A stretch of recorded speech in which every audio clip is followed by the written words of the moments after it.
Assalamualaikum warahmatullahi wabarakatuh.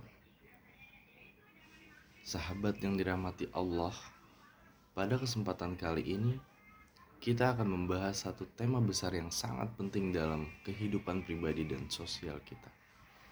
Etika akhlak dalam Islam. Materi ini dibagi ke dalam 3 bagian utama. Yang pertama adalah etika dalam demokrasi dan penegakan hukum. Yang kedua, pembinaan akhlak dalam kehidupan. Dan yang terakhir, pencegahan dan penanganan kekerasan seksual dalam Islam. Baik teman-teman, sahabatku, kita akan masuk ke materi yang pertama. Etika Islam dalam demokrasi dan penegakan hukum. Demokrasi sendiri artinya adalah sistem pemerintahan yang menempatkan rakyat sebagai pemegang kekuasaan tertinggi. Biasanya melalui mekanisme pemilihan umum dan representasi. Namun dalam Islam, demokrasi diartikan lebih luas dari sekedar pemungutan suara. Islam mengenal konsep syura atau musyawarah sebagaimana disebut dalam Quran surat Asy-Syura ayat 38. Yang bunyinya, dan bagi orang-orang yang menerima dan mematuhi seruan Tuhan, mereka adalah Tuhan mereka dan melaksanakan sholat sedang urusan mereka, dengan diputuskan musyawarah di antara mereka. Dengan demikian, demokrasi dalam Islam harus berjalan dalam kerangka nilai-nilai ilahi, kebebasan berpendapat, keadilan, kesetaraan, dan keterbukaan harus dibingkai oleh syariat. Adapun beberapa ciri-ciri khas demokrasi Islam yaitu yang pertama, berdasarkan nilai tauhid atau keesaan Allah Subhanahu wa taala. Kemudian yang kedua, berdasarkan keadilan sosial. Yang ketiga, menjunjung musyawarah mufakat. Dan yang terakhir, memiliki rambu-rambu moral dari Al-Quran dan Sunnah. Kemudian kita masuk ke dalam kriteria kepemimpinan dalam Islam. Islam memandang kepemimpinan adalah imamah sebagai amanah besar yang mengharuskan pemenuhan tanggung jawab terhadap rakyat dan Allah Subhanahu wa taala. Dalam Quran surat An-Nisa ayat 58 disebutkan, sesungguhnya Allah menyuruh kamu menyampaikan amanat kepada yang berhak menerimanya. Dan apabila kamu menetapkan hukum di antara manusia, hendaklah kamu menetapkannya dengan adil. Kemudian, adapun kriteria utama pemimpin menurut Islam. Yang pertama, beriman dan bertakwa.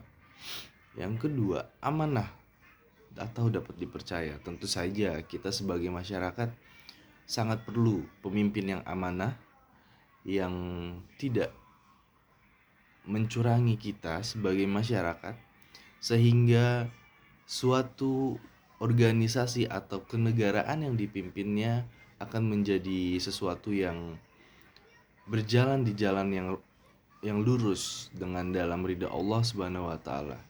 Yang ketiga adalah adil atau tidak berpihak. Penting juga memilih pemimpin yang adil, sebab ketika pemimpin itu dapat bijak dan adil, maka tidaklah ada satu kecemburuan sosial antara satu kaum dan kaum lainnya. Kemudian yang keempat, berilmu dan bijak. Kemudian yang terakhir, berani membela kebenaran. Dan janganlah kebencianmu terhadap suatu kaum mendorong kamu untuk berlaku tidak adil. Berlaku adillah, karena adil itu lebih dekat kepada takwa. Hal ini menjadikan beberapa poin tersebut kembali lagi kepada nomor 1, yaitu beriman dan bertakwa. Tentu saja jika pemimpin memenuhi kriteria-kriteria tersebut, maka akan bisa dijamin kemakmuran dari sebuah organisasi yang dipimpin atau sebuah negara yang dipimpin. Kemudian ada pun prinsip keadilan dalam Islam. Yang pertama, tidak memihak dalam hukum, walau terhadap keluarganya sendiri. Ini berarti bahwa pemimpin harus melihat lagi lebih jauh dan tidak memihak. Melangkah berdasarkan syariat Islam, berdasarkan hukum yang ditentukan oleh Islam. Yang kedua, memutuskan perkara berdasarkan bukti, bukan emosi dan tekanan. Mencegah diskriminasi ekonomi, sosial, gender, atau ras. Dan yang terakhir, memberikan hak kepada yang berhak tanpa manipulasi. Keadilan juga harus berimbang, yaitu menyesuaikan antara hak kewajiban antara kepentingan individu dan kolektif. Kemudian kita masuk poin yang selanjutnya, radikalisme agama dan negara. Nah, radikalisme sendiri ini adalah pemahaman yang menginginkan perubahan drastis melalui cara-cara ekstrim seperti kekerasan, terorisme, dan pengkafiran terhadap orang lain.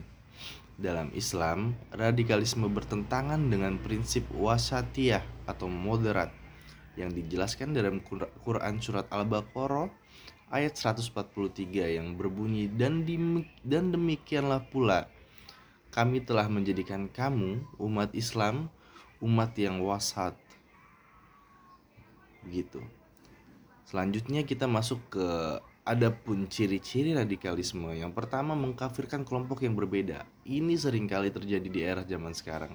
Ketika kita menemukan perbedaan di antara kita, biasanya orang-orang langsung menilai, langsung menjudge. Ini yang banyak sekali terjadi dan ternyata ini tidak boleh dibiarkan begitu saja. Tentu saja harus ada penanganannya lebih cepat dan lebih lanjut tentunya. Karena akan berpengaruh dalam segi emosional suatu kaum, bahkan dapat memecah belah kaum tersebut. Kemudian memaksakan tafsir tunggal atas agama. Selanjutnya menolak hukum positif dan demokrasi. Kemudian yang terakhir, menganggap negara sebagai togut.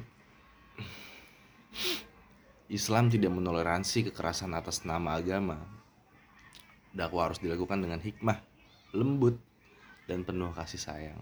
Quran surat An-Nahl 125.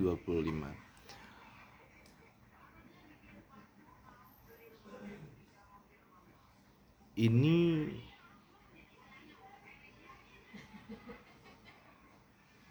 mewakilkan beberapa kejadian sedang marak pada era-era belakangan ini dengan melihat dakwah-dakwah yang disampaikan secara brutal dengan menyampaikan ujaran kebencian. Kita bisa lihat di sosial media, di Instagram.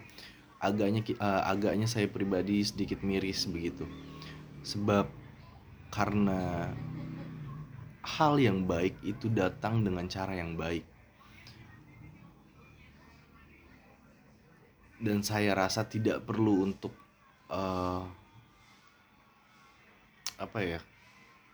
tidak perlu untuk memberikan ujaran kebencian atau mengajak sebuah kaum untuk membenci sebuah kaum lainnya. Cukup untuk untuk menurut saya dakwah yang benar adalah dakwah yang disampaikan dengan cinta, dengan lembut, sehingga jamaahnya pun merasa jatuh cinta lagi terhadap keyakinannya sendiri, bukan dengan menyampaikan ujaran kebencian atau semacamnya begitu. Etika Islam dalam demokrasi dan penegakan hukum menawarkan jalan tengah antara nilai-nilai spiritual dan tatanan sosial. Kepemimpinan yang adil, hukum yang berpihak pada keadilan, serta penolakan terhadap radikalisme adalah bagian dari misi Islam sebagai rahmat bagi seluruh alam atau rahmatan lil alamin. Kemudian kita masuk ke bagian 2, yaitu adalah pembinaan akhlak dan kehidupan. Sahabat sekalian, dalam kehidupan seorang muslim, akhlak bukanlah sekedar pelengkap, tetapi ini dari kepribadian dan keberagamaan. Akhlak merupakan cerminan keimanan, Bahkan Rasulullah SAW menyatakan sabdanya bahwa sesungguhnya aku diutus untuk menyempurnakan akhlak yang mulia. Hadis riwayat Ahmad. Pernyataan ini menegaskan bahwa puncak dari ajaran Islam adalah pembentukan karakter manusia yang mulia dan beradab. Mari kita telah lebih dalam 4 aspek dari pembinaan akhlak dalam kehidupan sehari-hari.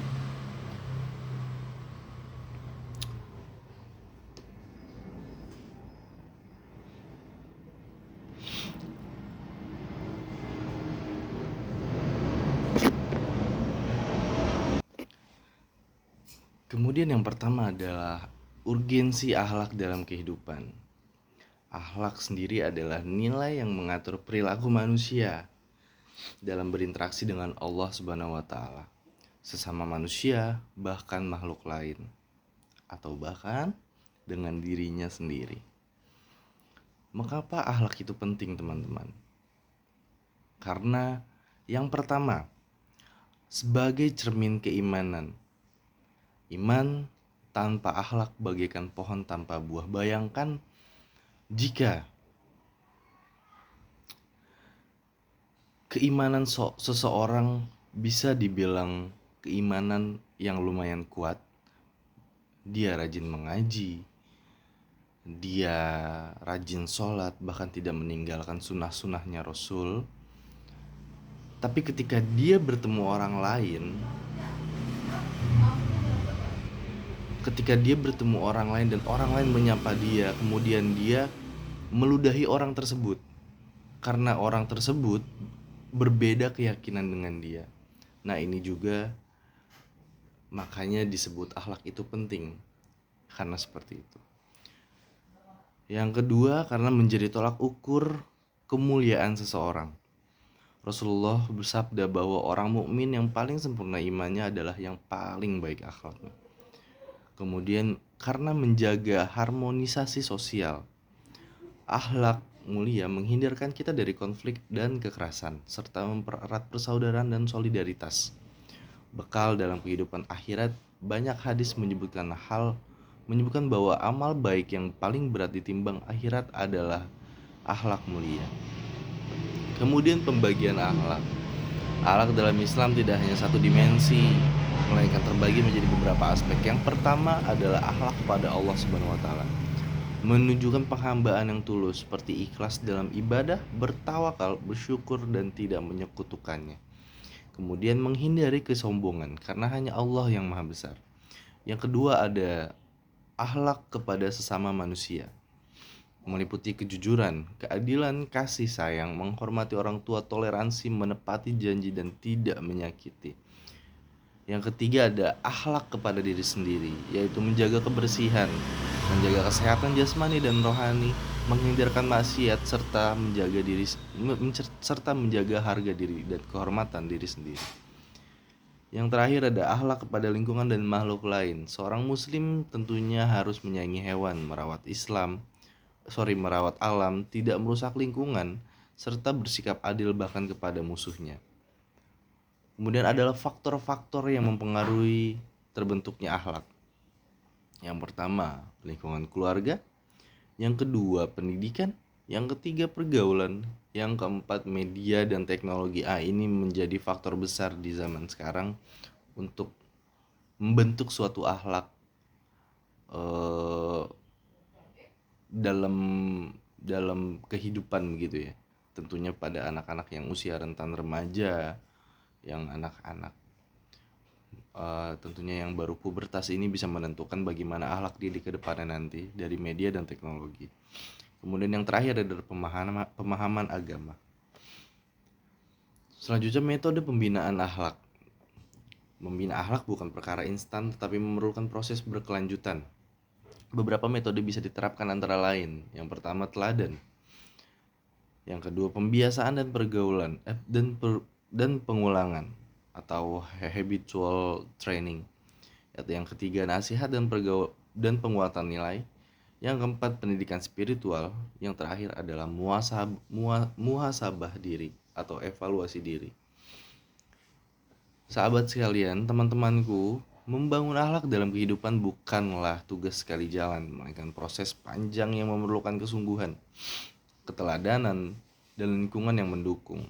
Seorang muslim sejati bukan hanya dinilai dari pengetahuannya, tetapi juga dari perilaku dan sikapnya dalam kehidupan sehari-hari. Jika akhlak sudah rusak, maka hancurlah tatanan sosial dan hilanglah keberkahan dalam kehidupan.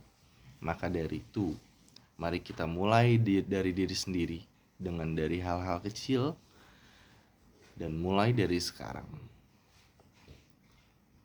Oke, selanjutnya teman-teman, kita masuk ke poin terakhir. Pencegahan dan penanganan kekerasan seksual dalam Islam. Sahabat sekalian, teman-temanku yang dirahmati Allah, kekerasan seksual merupakan salah satu bentuk kejahatan yang sangat merusak, baik secara fisik dan secara mental atau bahkan secara spiritual. Islam sebagai agama yang membawa rahmat bagi seluruh alam memberikan perhatian serius terhadap perlindungan kehormatan dan harga diri manusia. Oleh karena itu, penting bagi kita memahami bagaimana Islam memandang kekerasan seksual dan bagaimana Islam memberikan solusi yang manusiawi, adil, dan tentunya tegas.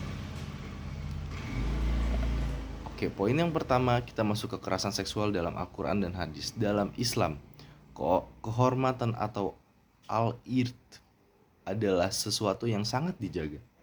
Kekerasan seksual dilarang keras dan pelakunya diancam dengan hukuman berat. Al-Quran surat Al-Isra ayat 32 menyatakan, "Dan janganlah kamu mendekati zina. Sesungguhnya zina itu adalah suatu perbuatan yang keji dan suatu jalan yang buruk." Larangan mendekati berarti Islam bukan hanya melarang perbuatan seksual terlarang, tetapi juga segala hal yang mengarah ke arah sana, seperti pelecehan, ucapan cabul, tatapan kotor, atau intimidasi seksual yang sering terjadi di era sekarang. Hadis Nabi Shallallahu Alaihi Wasallam mempertegas hal ini. Dalam Sahih Bukhari disebutkan bahwa salah satu dosa besar adalah mencemari kehormatan orang lain. Rasulullah juga menegaskan bahwa setiap bagian tubuh yang memiliki potensi zina, misalnya mata berzina dengan pandangan, telinga dengan mendengar, dan seterusnya, meski tidak berujung pada perbuatan fisik. Kemudian yang kedua, bentuk-bentuk tindakan dan perilaku kekerasan seksual dalam Islam. Kekerasan seksual tidak hanya berupa pemerkosaan, tetapi meliputi banyak bentuk antara lain. Yang pertama adalah pelecehan verbal atau ucapan yang tidak senonoh. Ini seringkali terjadi biasanya di keramaian-keramaian yang kita tidak bisa mengontrol crowd-nya gitu ya. Seperti di pasar atau di tempat-tempat hiburan begitu. Yang kedua ada tatapan cabul dan tidak sopan. Ini sama, sering terjadi di tempat-tempat tersebut, tempat-tempat ramai, tempat-tempat yang ya notabene adalah tempat hiburan ya. Kita tidak bisa mengontrol bagaimana mereka, tapi kita bisa mengontrol, kita bisa mereaksi bagaimana kita mereaksi kejadian tersebut. Kita mau melawan atau kita memilih untuk pergi, itu kita bisa. Kemudian ada sentuhan tanpa izin atau pelecehan fisik, kemudian pemaksaan hubungan seksual, kemudian eksploitasi seksual anak, kemudian ada penyebaran konten asusila, dan yang terakhir ancaman seksual atau pemerasan. Semua bentuk tindakan dan perilaku ini tidak hanya merusak korban secara psikologis tentunya, tetapi juga melanggar hak asasi yang dilindungi dalam Islam, yaitu hak atas keselamatan, kehormatan, dan rasa aman. Sanksi bagi perilaku kekerasan seksual menurut Islam. Islam menetapkan hukum yang tegas dan berlapis-lapis sesuai dengan jenis dan beratnya pelanggaran. Yang pertama, hudud. Untuk kejahatan seperti zina, pemerkosaan yang terbukti dengan jelas, Islam menetapkan hudud seperti cambuk bagi orang yang belum menikah atau rajam bagi yang telah menikah jika terpenuhi syarat-syaratnya. Yang kedua, kisos dan diyat. Jika terjadi kekerasan fisik atau pembunuhan akibat kekerasan seksual, berlaku hukum kisos atau balasan setimpal atau diyat, denda. Yang terakhir, ta'zir. Untuk kasus-kasus yang tidak memenuhi syarat hudud namun tetap merupakan kejahatan, Islam memberi wewenang kepada hakim untuk menjatuhkan sanksi ta'zir seperti penjara, denda, cambuk ringan hingga pengucilan sosial. Tujuan utama dari sanksi ini adalah menegakkan keadilan, dapat memberi efek jera, melindungi korban dan masyarakat, dan dapat menembus dosa pelaku jika dia bisa bertobat. Kemudian tindakan preventif. Islam tidak hanya fokus pada hukuman, tetapi juga sangat menekankan pencegahan. Yang pertama, pendidikan akhlak dan seksual yang Islami sejak dini.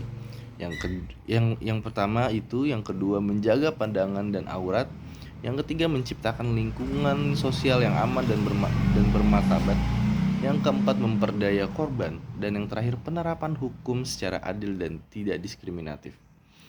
Teman-teman sekalian, Islam datang bukan hanya untuk mengatur ibadah, tetapi juga menjaga martabat dan keselamatan setiap manusia. Kekerasan seksual bukan hanya kejahatan terhadap individu, tetapi juga merusak tatanan sosial dan melukai nilai-nilai Islam itu sendiri. Sudah saatnya kita bersatu, mencegah kekerasan seksual, memperkuat pembinaan akhlak, serta menciptakan lingkungan yang aman, bermartabat, dan Islami untuk kita, keluarga kita, dan generasi masa depan. Sekiranya itu yang materi yang dapat saya sampaikan kepada teman-teman. Senang bisa bertemu lagi pada kesempatan kali ini.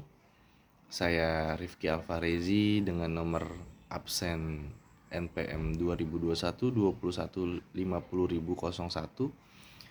Pamit undur diri. Terima kasih atas kesempatannya. Wassalamualaikum warahmatullahi wabarakatuh.